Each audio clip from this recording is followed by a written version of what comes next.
So, hello all, I'm Rekha. நம்ம Vijayakumar IAS அகாடமியோட faculty. So there is happy news உங்கள் எல்லாரோடையும் ஷேர் பண்ணுறதுக்கு.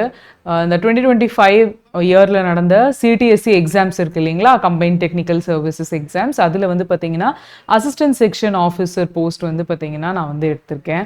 ஸோ அது வந்து நம்மளுக்கு கவுன்சிலிங் முடிஞ்சு கவுன்சிலிங் ஆர்டர் வந்து வாங்கியாச்சு. அது வந்து செக்ரட்டேரியட்டில் ட்ரான்ஸ்லேஷன் டிபார்ட்மெண்ட்குள்ளே போஸ்ட் அது. ஸோ இந்த போஸ்ட் நான் வாங்கினது வந்து பார்த்தீங்கன்னா இந்த எக்ஸாம்ஸ் அப்படிங்கிறது அப்ரோச் பண்ண போகும்போது ஒரு பெரிய ஒரு அப்டக்கலாக இருந்த விஷயம். எல்லாரும் எனக்கு சொன்னது கூட என் கூட ஃபெலோவாக ப்ரிப்பேர் பண்ணவங்க அப்ளை பண்ணிவிட்டு எக்ஸாமுக்கு வராமல் இருந்ததுக்கான ரீசனும் என்னன்னு சொல்லி பார்த்தீங்கன்னா வேக்கன்சிஸ் கம்மியாக இருந்தது தான். நான் வந்து பார்த்தீங்கன்னா overall 5th rank and communal வைஸில் 1st ரேங்க் எடுத்திருந்தேன். இருந்த போஸ்டிங் வந்து பார்த்தீங்கன்னா மொத்தமே 5 வேக்கன்சி தான் இருந்துச்சு. 5 வேக்கன்சிலையுமே லைக் நம்ம ஒரு பர்டிகுலர் கம்யூனிட்டிக்கும் ஒவ்வொரு வேக்கன்சி இருந்துச்சு. விச் மீன்ஸ் அப்போது எனக்கு வந்து இருந்தது ஒரு வேக்கன்சி தான். ஸோ அந்த ஒரு வேக்கன்சிக்காக எதுக்கு நம்ம வந்து அட்டெம்ப்ட் பண்ணணும் அப்படிங்கிறத எல்லாருமே எனக்கு சொன்ன ஒரு விஷயமா இருந்துச்சு.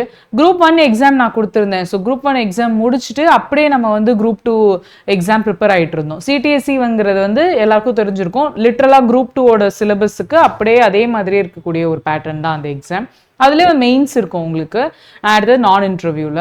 ஸோ இந்த மெயின்ஸ் பார்ட் நம்ம வந்து ப்ரிப்பேர் பண்ணி ஒரே நாளில் morning prelims and afternoon mains கொடுக்குற மாதிரி இருக்கும். அதில் மார்னிங் ப்ரிலிம்ஸுக்கு எங்கள் கூட எழுதின நிறைய பேர் வந்து பார்த்தீங்கன்னா ஆஃப்டர்நூன் எக்ஸாம் நம்ம எழுதும் போது இல்லை. ஸோ நான் இதை எதுக்காக உங்களுக்கு இவ்வளோ தூரம் ஸ்ட்ரெஸ் பண்ணி சொல்கிறேன்னா, நம்ம எல்லாரோட ஒரே மோட்டிவ் இப்போ வந்து பார்த்தீங்கன்னா குரூப் 1.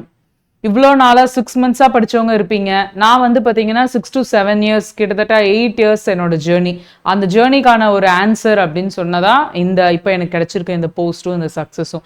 இதுக்கு முன்னாடி வந்து பார்த்தீங்கன்னா 2 தடவை ஆல்மோஸ்ட் அப்படியே வேர்ஜ் டிப் கிட்ட போயிட்டு கவுன்சிலிங் அன்னைக்கு போயிட்டு ரிட்டர்ன் ஆன டேஸ் கூட இருக்குது.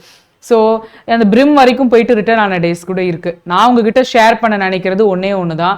இப்போ எல்லாரும் முன்னாடியும் பெருசாக நிற்கிற ஒரு ஃபேக்டர் வந்து வேக்கன்சிஸ் ரொம்ப கம்மியாக இருக்கே குரூப் 1க்கு அப்படிங்கிறது. தயவு செஞ்சு அதை மைண்ட்லேருந்து எடுத்துருங்க. நம்மளுக்கு தேவையெல்லாம் ஒன்று தான். நம்ம எந்த கம்யூனல் கேட்டகரியோ அதில் நம்ம எதுக்கு கீழே வருவோமோ அதுக்கான ஒரு போஸ்ட் இருக்கா அப்படிங்கிறது தான் நம்மளுடைய சார்ட் அவுட். அந்த போஸ்ட் இருக்கும், அந்த ஒரு போஸ்ட் நமக்கான போஸ்ட் அப்படின்னு நினச்சி ப்ரிப்பேர் பண்ணுங்க. ஏன்னா இது வந்து ஒரு ஆர்டினரி மோட்டிவேஷனாவோ எதுவாவோ கிடையாது. ஒரு எவிடன்ஸாக நான் பண்ணதை உங்களுக்கு வந்து சொல்கிறேன். ஸோ அந்த கிரிட்டும் பர்சிவியரன்ஸும் வச்சு இவ்வளோ நாள் போட்ட உழைப்பை ஒரு எக்ஸ்டர்னல் ஃபேக்டரான விஷயத்துக்காக வந்து விட்டுறாதீங்க. அப்படியே உங்கள் எஃபோர்ட்டை கன்சிஸ்டண்ட்டாக கொண்டு போங்க. All the best to all. எல்லாருமே வந்து குரூப் 1 கிளியர் பண்ணணும் அப்படிங்கிறது என்னோட விஷஸ். தேங்க்யூ.